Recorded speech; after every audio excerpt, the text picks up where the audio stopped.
Tonight watch her fly free, cross the still of the dawn. And if peace were a mountain, we'd gather around her to bathe in her silence, her power, her call. If wisdom could sing or whisper his secrets, eternally teaching the ways of the free. In my mind I can see them, I hear them, and I feel them. For love, peace, and wisdom are all part of me.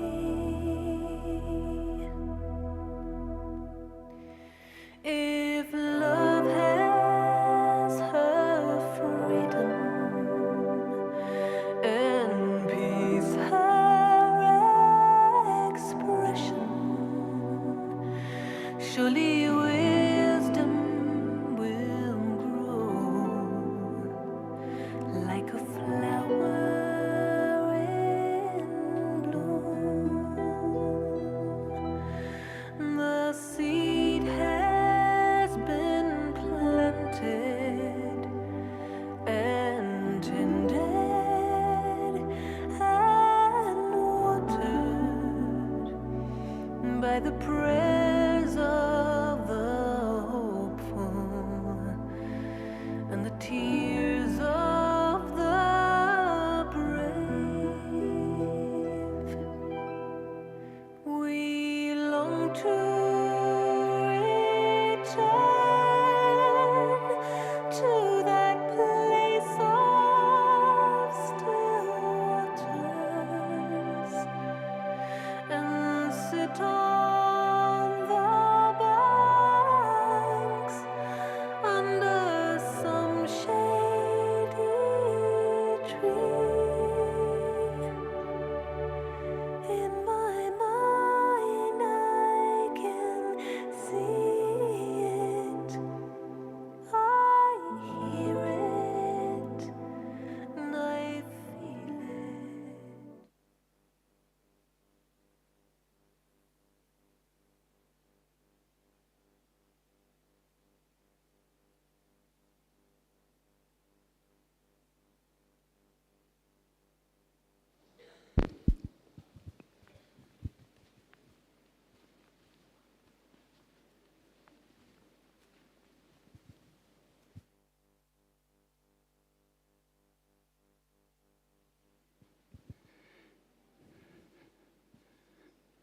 Good afternoon, Om Shanti. So, souls in bodies are still wandering in, but that's okay. So this afternoon, we're really delighted that we've got the opportunity to share with you some quite marvellous initiatives that the Brahma Kumaris have been doing for many years on the environment side of activities. And as we've been hearing and talking about in the classes the last 2 days in particular, we understand that there's a close linkage between our spiritual life and how that interacts with the rest of life on this beautiful planet. So to help us understand more of that, we have our brother Golo. Golo has been living most of his, well, not all, but much of his life in India for the last 30 years or so, helping develop these initiatives that he'll share with us today. Working in India is not an easy thing. There are not only the Indian bureaucracy, but the climate, language issues, and when you're working with new technology that's often coming from overseas as well, then there are all sorts of other issues. So I think Golo needs an extra medal for patience and perseverance. But thank you. After Golo is going to share some information, and also I should note, Sister Sonia, if you'd like to stand up, Sonia, many have met you now, but Sonia is also a key part of the environment initiatives that Golo will also talk about. Thanks, Golo. Bye.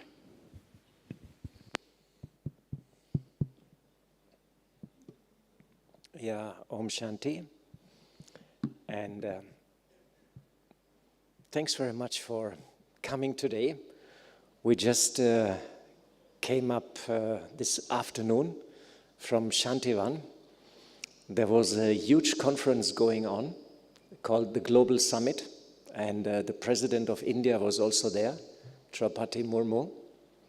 She's a member of the Brahma Kumaris, by the way, which is something we still can't believe. And it was all about climate change, the summit. Quite interesting. So today I share a bit about our Brahma Kumaris Environment Initiative, and also share a bit about our renewable energy projects we started almost 30 years ago here in the Brahma Kumaris Institution. And a little bit also how our mind is connected to all of that and what's the remedy for all the problems we are right now in. Okay, let's start straight away with the bit bad news. That's the news about climate change. Here you can see a temperature graph from the year, I hope you can see, yeah, you can see. This is a temperature graph from the year 1000 onwards, and the blue line is the carbon emissions and the red line is the temperature. And you can see that from 1750 onwards, 1800, exactly when the Industrial Revolution started, also the global temperatures went up. And we're now above 400 parts per million of carbon, CO2 in the atmosphere. And our temperature also has reached peak. I think we're now close to 1.6 or 1.7 degrees above pre-industrial average. And if you look this year, you can see that in the last 10, 20 years, almost all the time, records have been broken around the world. And you just look up the news, you know, news about flooding, droughts, and so on is everywhere nowadays. So climate change has actually become a reality. And one of the reasons why this is all happening is that around the planet there are the jet streams. And the jet streams are high-speed winds in the upper troposphere. They can reach a speed up to 200 kilometers. And these jet streams, they have changed their behavior. They have slowed down. And they are now have started to meander more like a river. So you can see here the orange going around the globe, that's the jet stream. And they have changed their behavior, and that's why we suddenly get a high pressure system which stays all the time, or we get a low pressure system with rain which stays also all the time, which becomes stationary. And then we become this strong rain for 3 months, or we get this heat wave for 4 months in Europe, and the weather doesn't change because jet stream has become weak. And here you can see in this slide the tipping points in climate. They have been identified about 6 years ago by the Potsdam Climate Research Institute, which is the leading research in Germany. And these are all the major systems which control our climate. And there are 12 tipping points, and 8 out of the 12 tipping points, they're going to move now. So you have here the blue areas. These are the cryospheres, or you can say the areas with ice, North Pole, South Pole, but also the glaciers, they start to melt. You have the red one, which are the circular patterns like Indian monsoon, El Nino, African monsoon, and the North Atlantic circulation. And all these systems have changed. They're all changing now. And this year we had a very funny monsoon in India. You might have, when you arrived, you might have experienced just a bit of rain, which is very unusual. The rain should have stopped about 3 weeks ago, definitely. So everything has been shifted and has been delayed, which is very bad for the farmers, because in many areas of India, whole regions are still flooded and they cannot sow the crops. And then in green, you have the biodiversity components, and that is the tropical reefs or the boreal forests up in the north. And these forests are also on fire. Right now, you might have heard last year there were 2,000 wildfires in Canada, and the whole of Canada was on fire, and you can't do anything because Canada is so big and so few people. So it's just burning, you know, because of less rains or precipitation. So that's why the climate is changing, and it's all interconnected. And if one of these major points changes, it may affect other points also. And that's what's happening right now, and that's why we have more and more of this strange weather. So what is in the pipeline? So we have on one side rising temperatures, and because of the rising temperatures, we have more and worse storms. And you might have heard of, what was the name, Helena in US just recently? Helena, that Hurricane Helena or Elena or something, was the worst after Katrina. I think 300-400 people died, and huge damage in the US. And everywhere where you look, there are storms, landslides, heavy rains, and so on, typhoons. We have more and worse forest fires. We have animal extinction, which has already started. We have also a lot of effect on human health. 2 years ago was a heat wave in Europe, and they estimated 40,000 people in Europe died in the wake of the heat wave.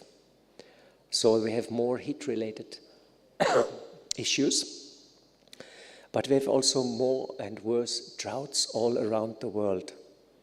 And then one aspect which is also not often recognized is the rising sea levels. Normally the sea rises about 3 millimeters per year, but that has accelerated, and it's rising now 5 to 7 millimeters per year. And when one of these big chunks of glaciers, or in the North Pole or South Pole, when these big chunks of ice break off or big glaciers slide into the ocean, water may rise significantly more. And this is affecting all the low-lying lands around the world. And all this climate change has already a massive economic impact. They're estimating the damage last year around $400 billion US, and the numbers are rising. So it actually would be cheaper now to deal with the climate change and repair our emissions than to pay the bill for the damage. It's quite interesting, no?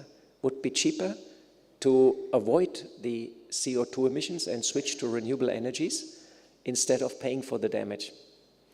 And then of course this has a lot of bad effects also for our food security.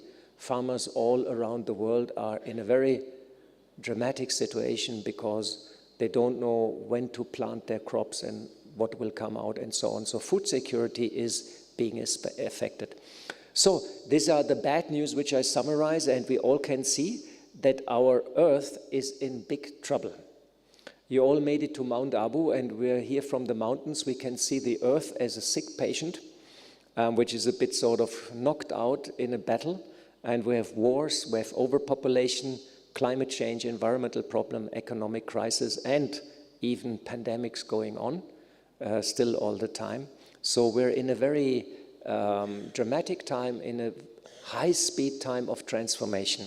So we came in the right time here to Mount Abu to sort of delve into spirituality and inner transformation. So now one thing which is very important, despite all these news which are happening outside, on the inside we should really all stay optimistic. You see here we have two animals. One is a big elephant, he's mid-air, and he's jumping, and he's very sure that little monkey will catch him, and we have little monkey who's catching the elephant, and little monkey thinks, I will hold the elephant.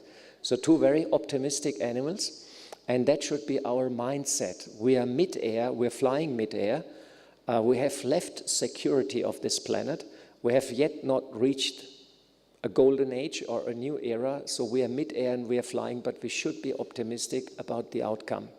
Because difficult times are our greatest opportunity to raise and to transform the self and the world. And this crisis is a chance for us to change and a chance for humanity to fix that behaviors and that kind of lifestyle which is not sustainable and which is not just.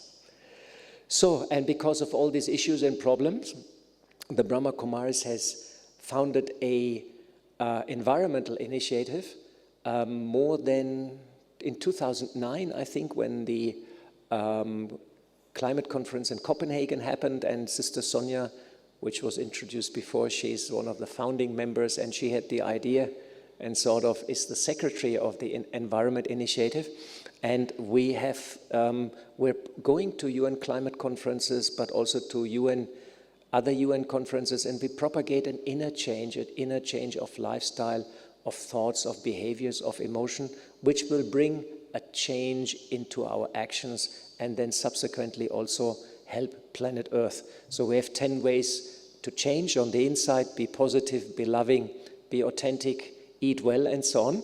And we propagate and promote that people become change makers, dreamers, mediators, and so on.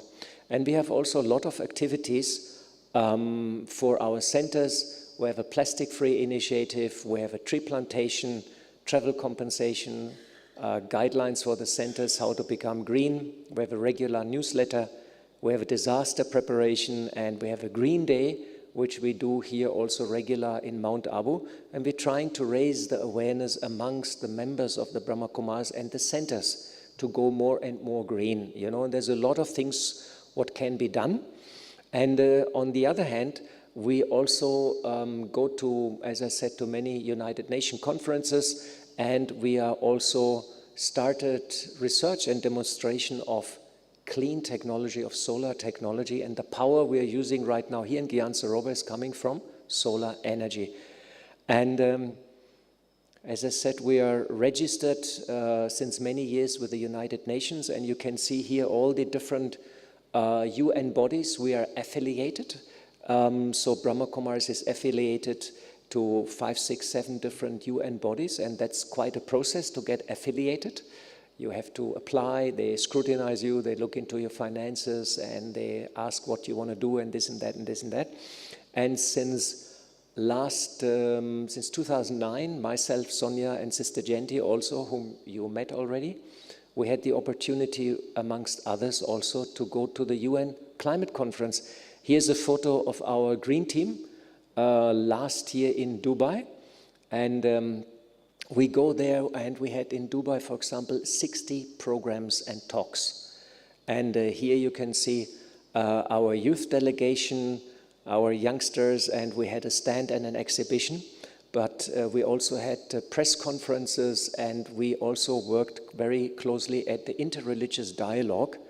There has been a faith pavilion, and Brahma Kumaris is one of the founding organizations of the interreligious dialogue at the United Nations for Climate Change. So we try to bring together different religions, spiritual people, and formulate a common strategy. And then we work out a resolution, and we sort of present this every year to the presidency of the United Nations. And we're trying to create a united front, a united voice of religion towards climate change and what could be done. Because 70 to 80% of the people they are following one or the other faith. And so it's very important to bring these people into the boat and mobilize them. And here you can see also our studio. Last year we started a studio at the climate conference, was called Care, Share and Inspire, Climate Wisdom from the COP. And we had 14 sessions, interviews, and we invited scientists, activists, YouTube stars, you know, now they're not film stars, they're YouTube stars, you know. I just learned today that the whole thing has changed. And people from Vatican, scientists, and we interviewed them, politicians, and so on. And we interviewed them, what is your strategy, how to position yourself in the midst of climate change? What is your answer? What is your ideas? What are your concepts? And a lot of very, very good ideas have been shared, and this is still all online available in our Brahma Kumaris Echo YouTube channel. Here's a picture from the Faith Pavilion. Sister Maureen, she got an award, and we got interviewed, we had program, and so on. We also propagate on the climate conferences a green lifestyle, rethink the 5 R's, rethink before you take any decision. Do I really need this? Do I really have to buy this? Do I really have to travel by plane? Maybe I can go by ship, or I can go by train. Can I reuse something instead of buying always new? Can I reduce my consumption, my energy consumption? Can I recycle? And can I refuse to follow all fashion trends? These are the 5 R's, and everybody can sort of look a bit in his personal life, where can I make a bit of a difference, or where can I inspire my company or my organization I'm working in to go a little bit more green. We also propagate a vegetarian or vegan diet. This is one of the biggest personal contribution you can do. Vegan has the lowest carbon footprint. The animals like it, the planet like it. Everybody's happy if we all go vegan. And at least vegetarian is a must if you are sort of aware about climate change and think what I can do on a personal level. Your diet is one of the biggest contributor. Yeah, so this is a bit about activities of Brahma Kumaris in the field of UN. Much more has happened, much more is going on, but time is as it is. So I'm stopping here, and I share now a bit what we're doing in the field of renewable energies, solar energies. When I came to Brahma Kumaris in 1985, I came first time to Mount Abu. This was a very tiny little hill station, and we came actually by steam engine, you know, by steam train, and it was quite different. And there was a small tiny road and small little taxi you came up. And Mount Abu, frequent power cuts, sometimes no diesel, sometimes not this, not that, but a lot of sunshine. So the idea came up, why not to install or introduce renewable energies to the institution? So we are meanwhile probably the biggest institutional user of solar energy in India. And we started research in photovoltaic, solar steam cooking, water recycling, solar hot water, in solar architecture, solar thermal power, and energy efficiency. And here you can see a picture which is backside of the hall, just behind here. And this is our solar photovoltaic installation. And Brahma Kumaris has now installed, we have 5,000 meditation centers, registered meditation centers in India, and 500 of them are equipped with a photovoltaic system. And we have a total capacity of 3 megawatt. And here in Gyan Sarovar, we're right now installing 400 kilowatt extra. And we also have just today started a new solar cooking system. So I'm going to show you that. You see here, this is the old solar cooking system which we installed in 1997. This was based on dishes. And the dishes followed the sun and concentrated the sunlight. And in the focus, everything became hot. We had a water casket there, water started boiling and we sent the steam down into the kitchen. That system was 25 years ago, and last year we had to scrap it because it fell apart. And then we did a lot of research and we came up with a new system, which is this one.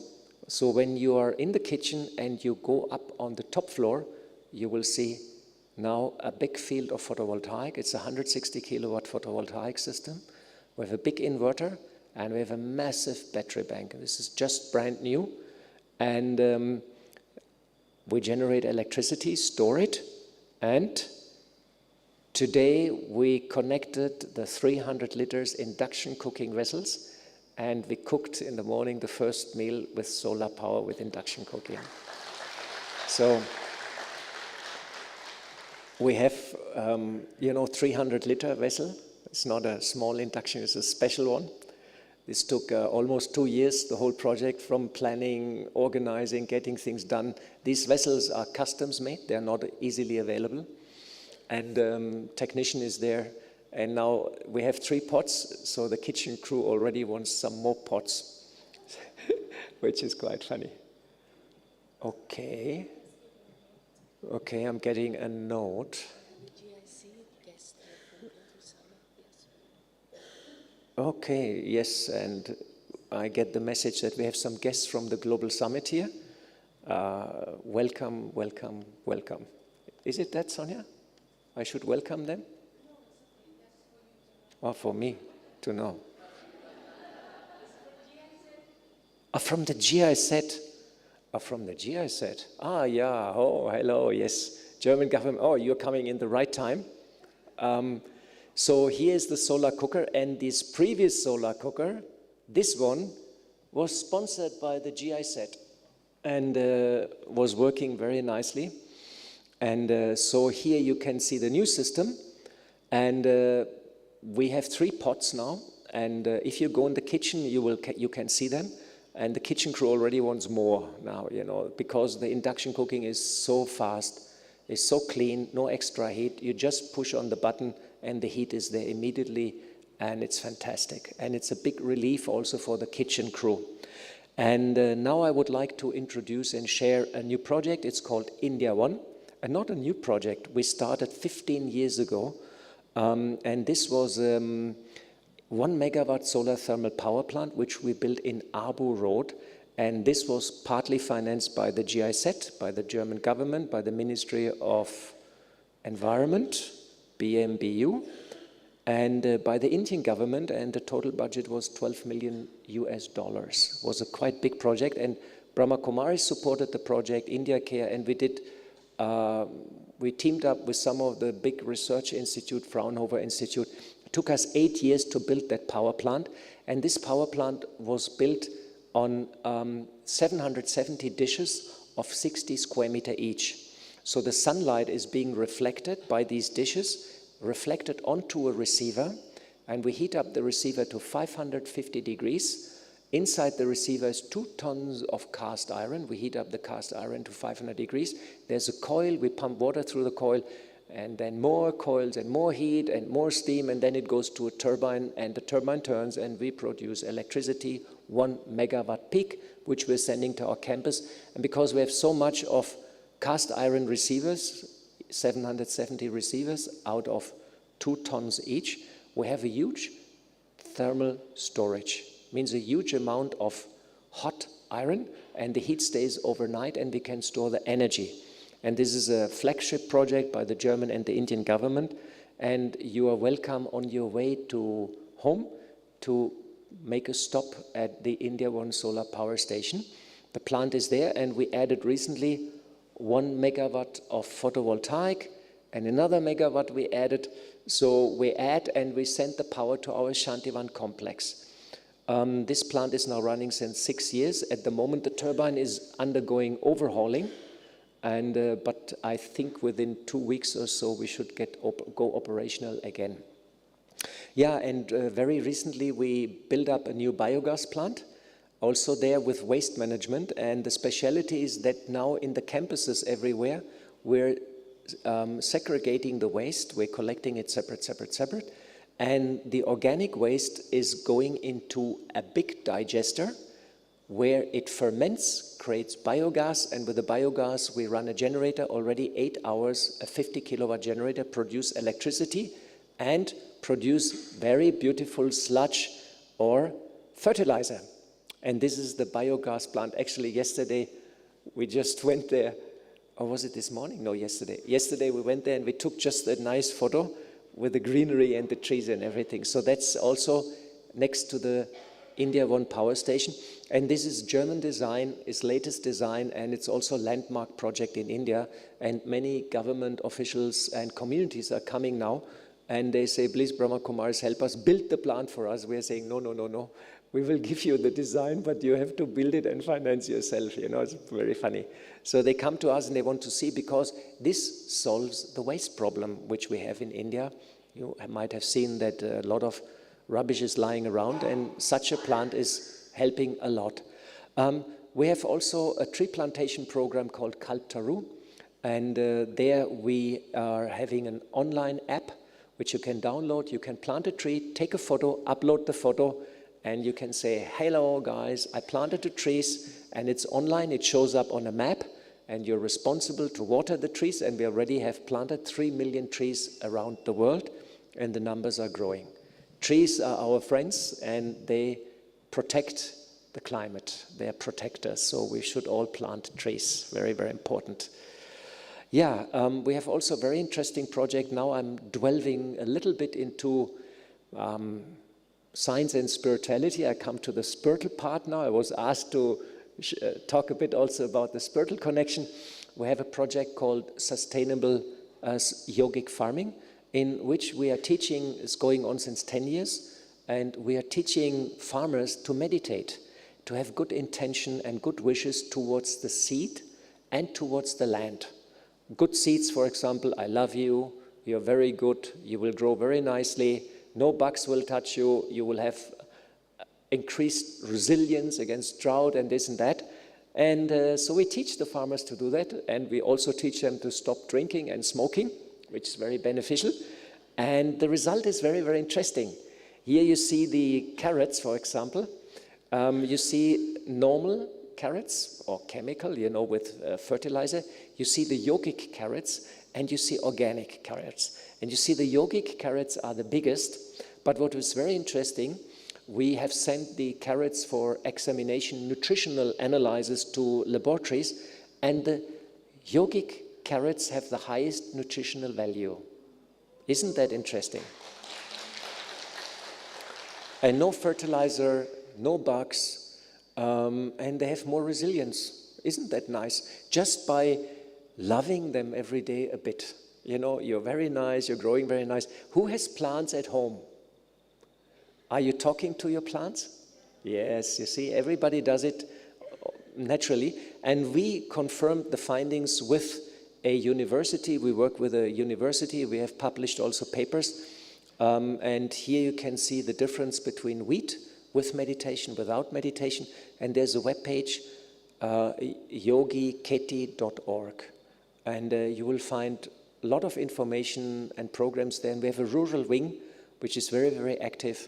So many projects are going on. We have also farms in Shantivan. We have everywhere some farms, and we're everywhere trying organic alternative methods. And the Indian government is very interested in this project.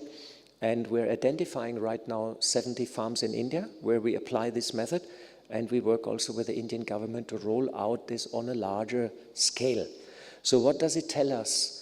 When I have a good intention, I have an effect into physical systems. And Leonardo da Vinci said, realize that everything connects to everything else. This is also something we teach here at the Brahma Kumaris. It's the power of thoughts. And it goes even further. Our own thoughts and visions, they do create the reality. Isn't that interesting? I love my trees, I love my plants, and they grow better, you know? And there's a lot of science going on, especially in latest science findings, where research indicates, in quantum physics, where research indicates actually that our mind is all the time connected to the physical reality. Some scientists, they are assuming that there is something called a quantum field, and our consciousness is all the time connected to the quantum field, is communicating with the quantum field, is part of the quantum field, and the quantum field creates the reality.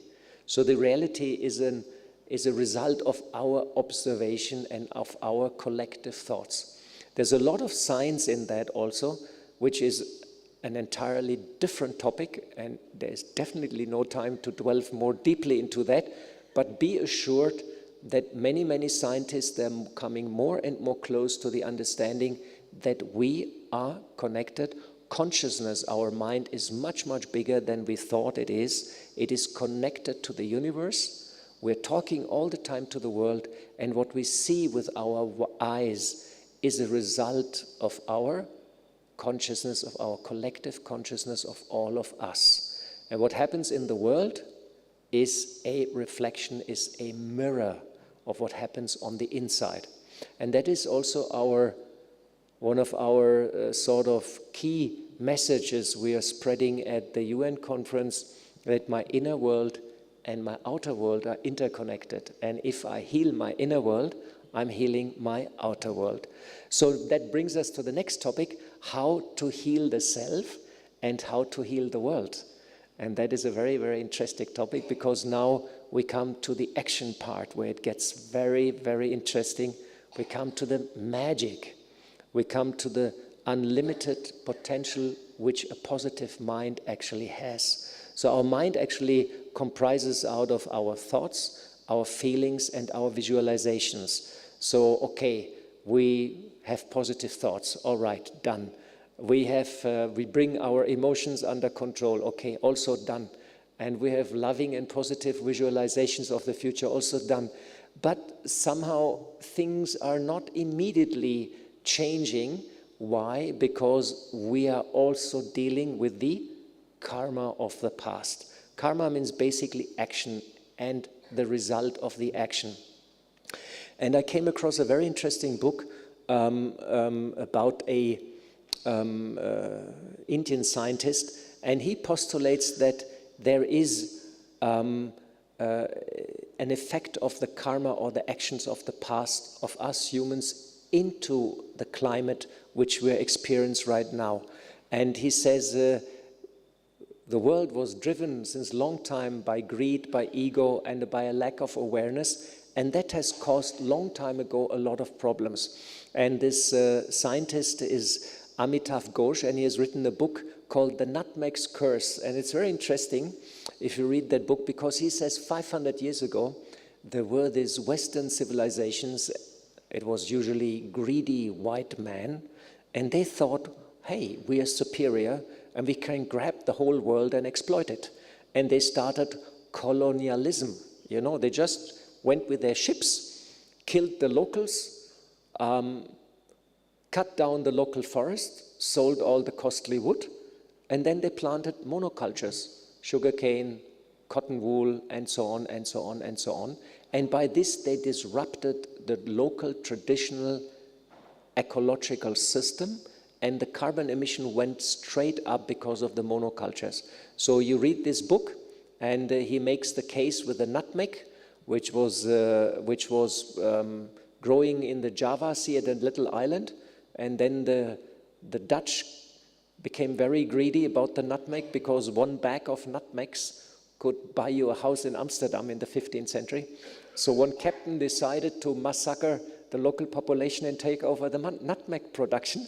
And the Dutch got rich with the nutmeg monopoly for 200 years. Isn't that interesting? So he says that deforestation, monocultures, exploitation, mining, overconsumption, dirty technology, meat consumption, and wars started a couple of hundred years ago. All these actions, they accumulated into the situation we have right now, and that's called bad karma. Bad actions of the past which are hunting us. Now you may think, okay, how does it affect me? Now you have to look on something very deep spiritual. You have to look into your energetic field or into your aura. And here are some very interesting pictures. This is very standard nowadays. Since 10 years, it is very well known. It's about karma and how the action or your karma are being recorded with you, with your own aura or your energy field. And you see that we all have an energy field around us. That's our aura. It can be measured now with different photographic systems, Calerian photography, but also with several other scanning devices. And you can see here also the aura. An aura can be big, it can be shiny, it can have different colors. If you are very angry, you get a red aura. If you're very enlightened, you are getting orange and violet color. And I can see a lot of violet enlightened colors now here after 4 days peace of mind. and what happened is your energy field records all your actions straight away. And we carry the whole history of all of our lives within our energy field. And that is why if you decide to do good and heal the planet, it's not immediately giving fruits because your aura is not yet there.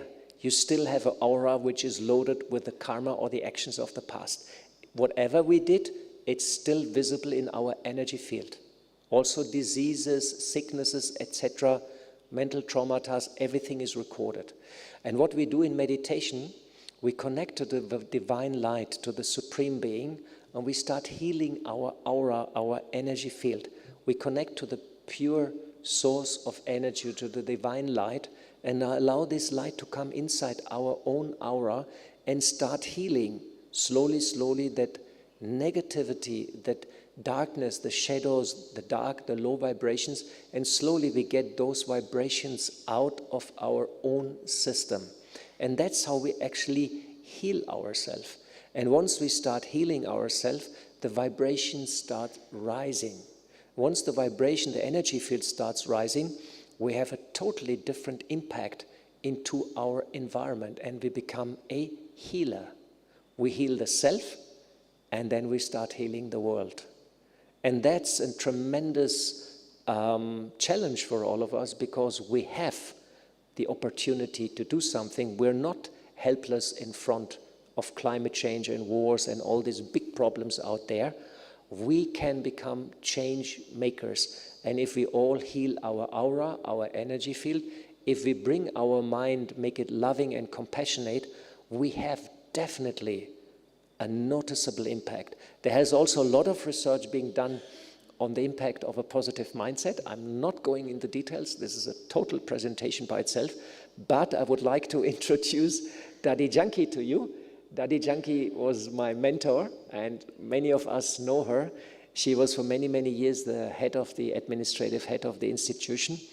And she left us 3 years ago at the age of 103. And she was a great, great, great source of inspiration. And Dadi spoke once about karma, and I never forget it, and I like to share it with you. And Dadi said there are 3 signs of karma. The first thing is, you want something and it doesn't happen.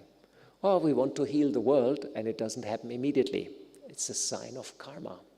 You're not allowed to do it immediately because your own energy field doesn't allow it yet.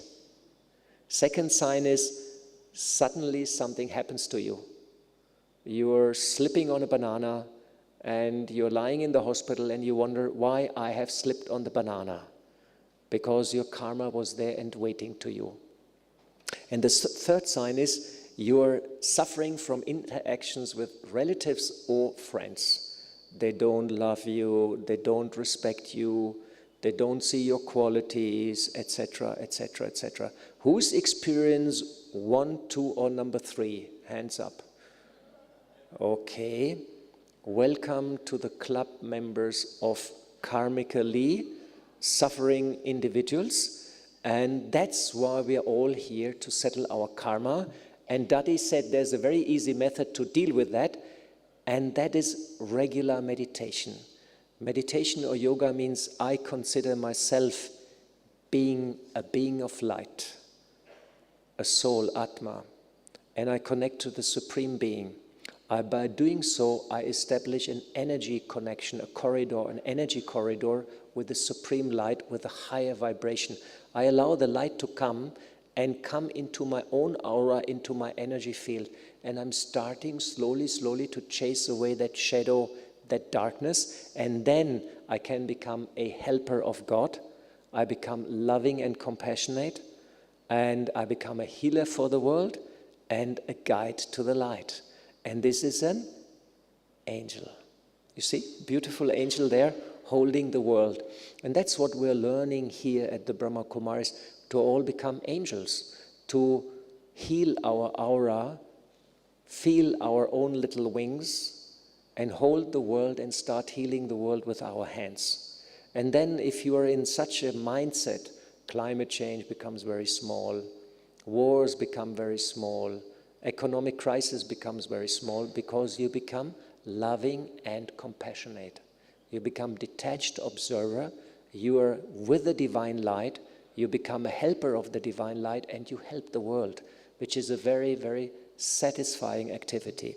So what we have to do is we have to let go anger, hatred, bitterness, frustration, all these balloons, we all have to let them go. Can we all let go the balloons with all our weaknesses and all our angers and trigger points we have from childhood, from the school, from the education and so on? That's what we learn here, to let go the balloons of negativity. So that's what you learn here. Think positive about yourself. Bless you in the morning when you get up. That's why we do the meditation. I'm very good. I will have a very nice day.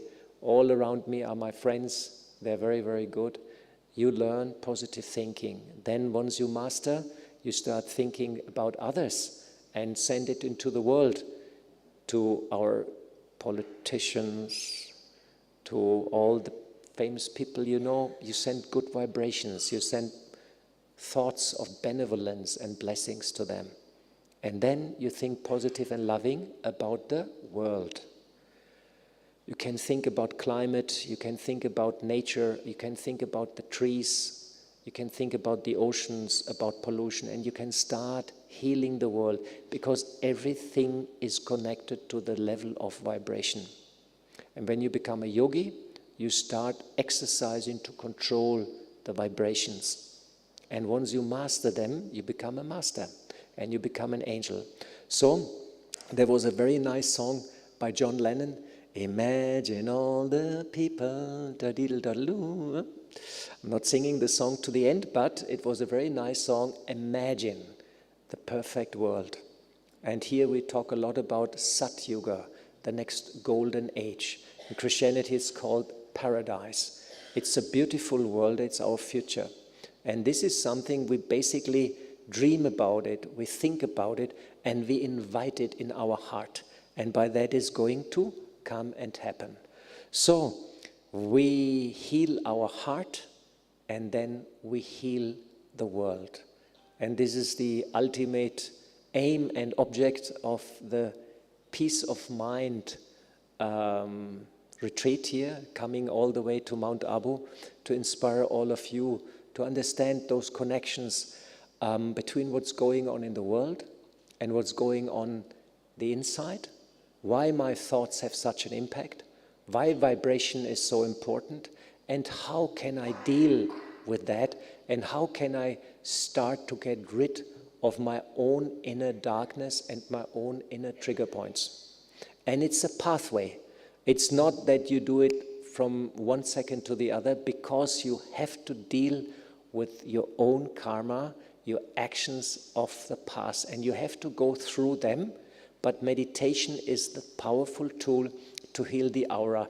And once we all join hands, it's becoming easy. It is said only 2% of a population are required to build up a critical mass, you know, and then change is being initiated. And I can see here the 2%. You're part of the 2%. And the world will be healed by the healers, by the yogis. We will bring the light to the world, and this will ultimately heal the world and bring the change we all want to see in the world. So, thanks very much for the time you spent with me. And here you can see some web pages.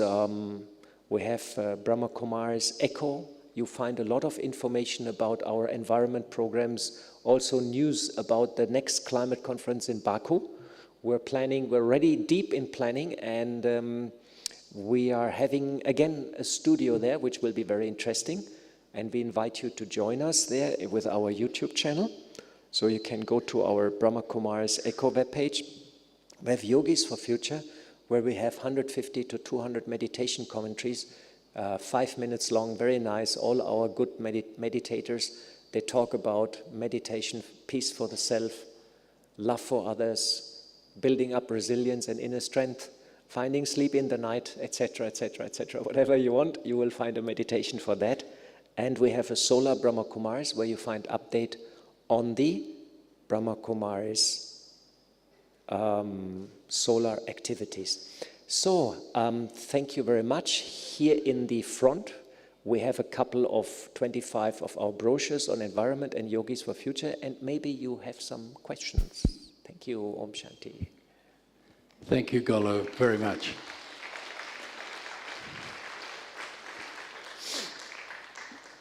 We do have... Okay. Go back a slide to which one? The biogas? Can you go back to the biogas slide, or let me ask, what is the question? No, the biogas. Oh, you want to take a photo? Are you able to visit on the way out? On the taxi, have you booked? You go to our webpage and you find information there. Okay? Thank you. It's on the webpage. Beautiful. Question? No? Everyone happy and fully satisfied with all that wonderful technical as well as spiritual information? It was quite a marvellous combination, Golo. I love it. Thank you. Well, in that case, we're going to have Frankie, a little something special. I think there's a question. There is one. The question is how long they meditate for the Yogis for Future, for the seeds. I think every morning 10 minutes and every evening 10 minutes. And it's like creating positive intentions specifically towards the seed. So you're sitting in front of the seed, you really take the seed in a bowl and you meditate 1 week before you plant the seeds. You start meditating with them and charging them energetically. You say, you're very good, I love you, you will grow very nicely, you will have full resilience, no bugs can harm you, etc. And the same thing you do with the land. And you concentrate on the soil, on the healthiness of the soil. You say the soil will be very good, it will keep the water very nicely, and you bless also the land. And interestingly, in old days, in Europe, in Christianity, the farmers, they invited the church, and the priest was going before the sowing season. They were in spring, they were going over the fields and give blessings to the fields. So it's something we were doing in old days, but we have forgotten to do it, So it's just like having positive intention in a regular, organized manner over a longer period of time. And then it's going to work. That's the result of our research. Thank you, Golo. So down here, Golo has a small number of booklets about the creating a climate change, and then there are a number of these little bookmarks for